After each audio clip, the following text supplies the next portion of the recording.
1 minute. We'll be right with you. Technical difficulties.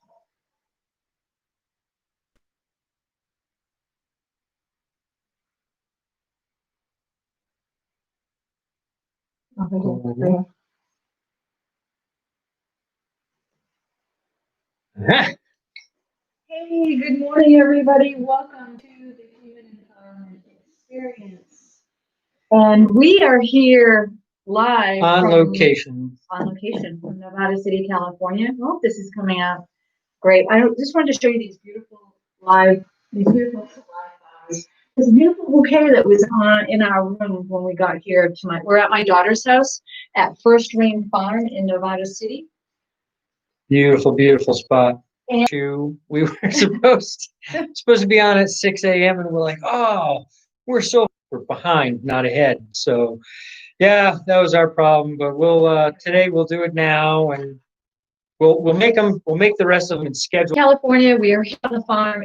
You name it, they grow it. Organic, and then they also have goats that they do CSA goat's milk and such.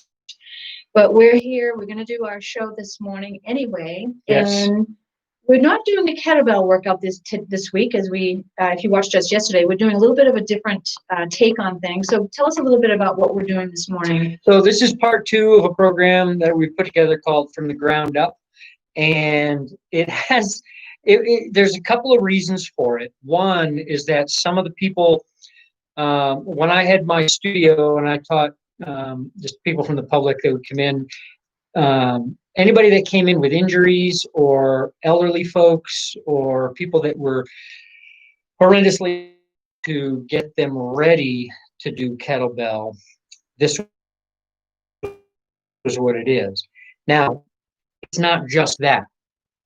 It also is the same curriculum that is used for mixed martial arts fighters, in that it is falling and under an issue, or if, for instance, somebody's sitting on top of you and try, I'm going to be teaching you something, so get out your pen and paper if you want, take notes. This is important stuff. On top of you or something, so from an anatomical perspective and developmental perspective. Sorry, I'm going to say something. I was just going to say, if you know of anybody, maybe it's an elderly relative or someone of that sort that could use this information. It's everybody. Yeah. So if you have a body or you know somebody that has a body, forward this to them. Now, usually we're this morning, and the subject is about family, and we are here at my daughter's. I can't stress enough how important family is, and a lot of us have broken families, or families is a lot of people don't take the effort. And what I see happening to a lot of families is that the family then gets so important that we all take some time to reach out, make the effort. Try to be nice to them. Well, somebody hasn't contacted me in years.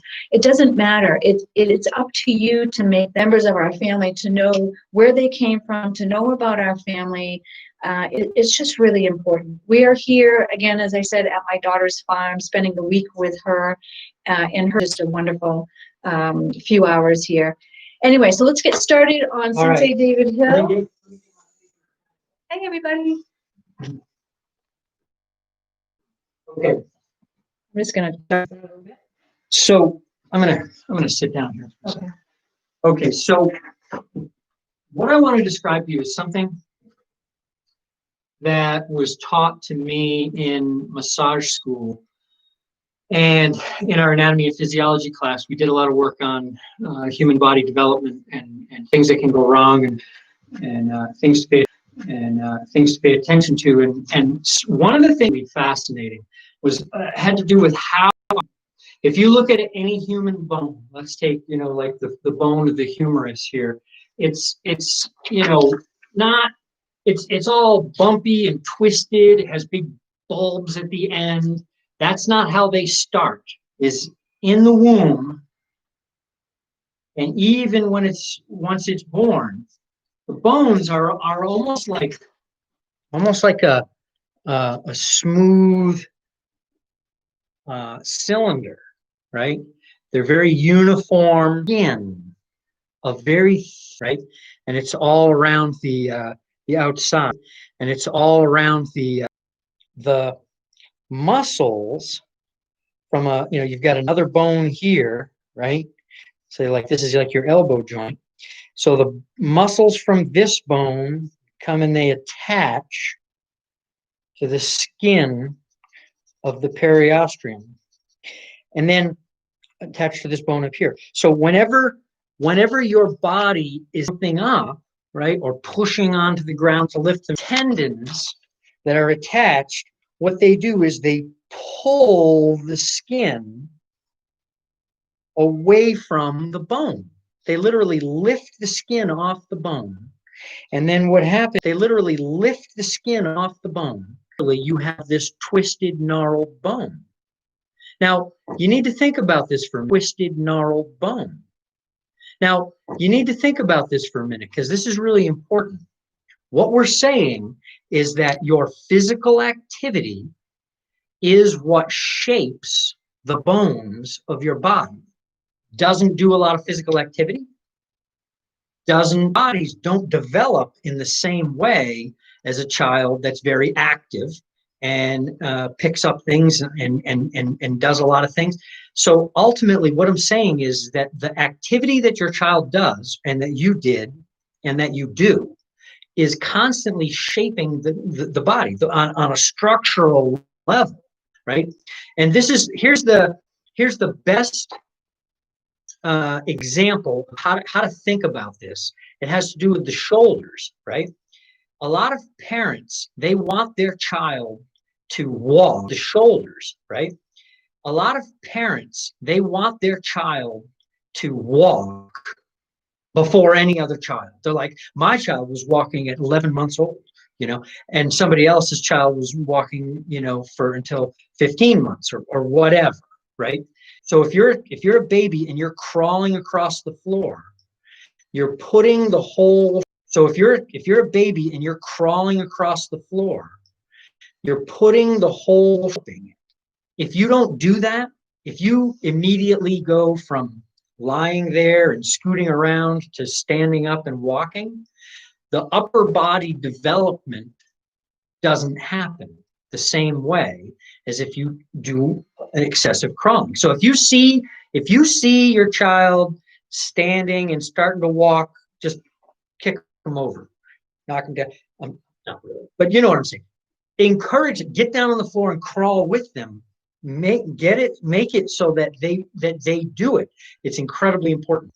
So off the ground is the process that we went through as an infant, helpless, lying on our back, first developing our core muscles, then learning how to get onto our side, then learning how to sit up, then learning how to start using our knees and our feet, getting ourselves until we can stand up and fully balance. That process literally shapes the bones of your can't over I don't even know what I'm trying to say. It's important in martial arts when you learn how to do this process of getting up with somebody on top of you. It's so natural for your body. It's such a good workout for your body. It actually does every major muscle group of the body in the appropriate way for it to be worked. And so we're going to continue on with our lesson. Yesterday we did the very first part, which was, and we'll go over this real quick. So the first part that we did was this. We learned how to act. We learned how to pick up the lower spine, rounded our back.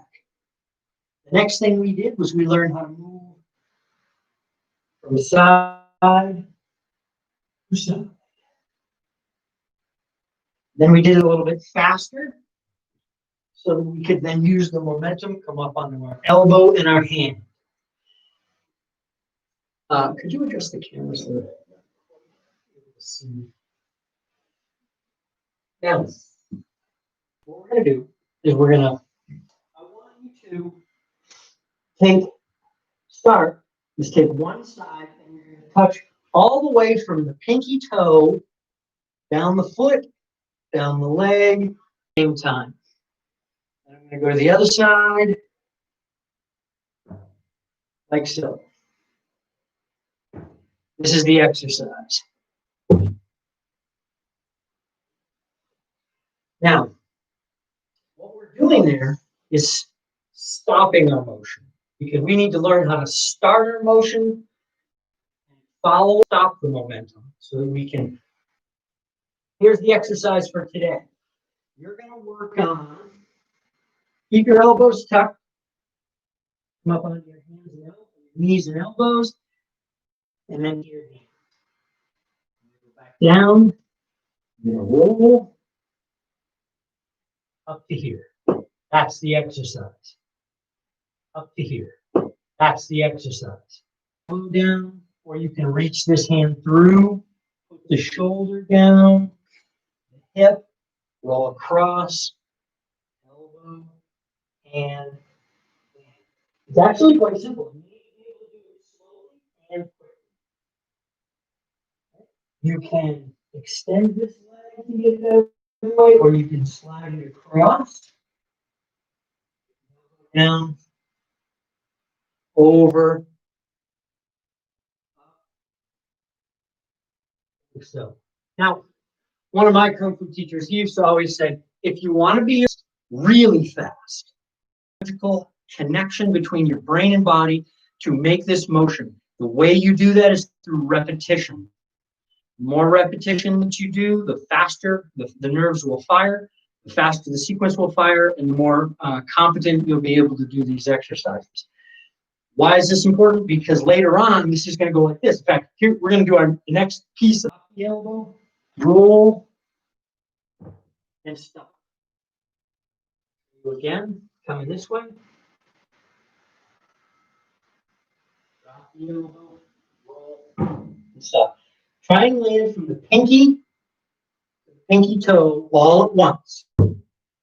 Spreads out the impact so that if I tried to stop myself just with my hand, it requires a much easier because it spreads the force out amongst a larger area.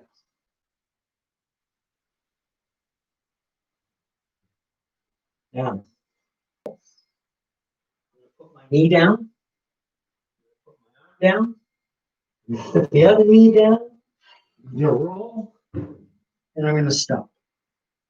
I'm going to go back the way I came. So again, knee, my back, and stop. Going backward.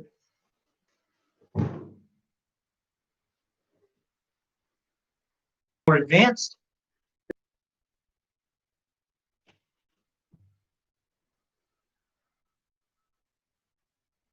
Little jump, land on the knee. Notice how I put the knee on my way back. And one of the cues coming up and down, this in itself can be difficult because this knee is under a lot of strain. And push. Practice. Practice to get much more advanced with this very quickly. So, look it up. Do a little research on development of bones, and you'll see this. Enjoyed this little piece, to fall forward and how to fall backward.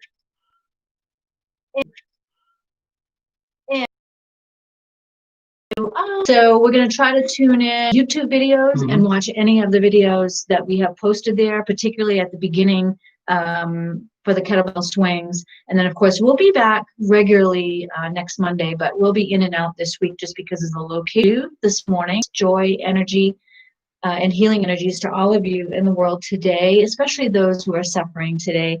I hope you take some time with family. Reach out to someone that you haven't reached out to in a while. Make sure you make that connection with family. It's oh so important. Love you guys. Take care.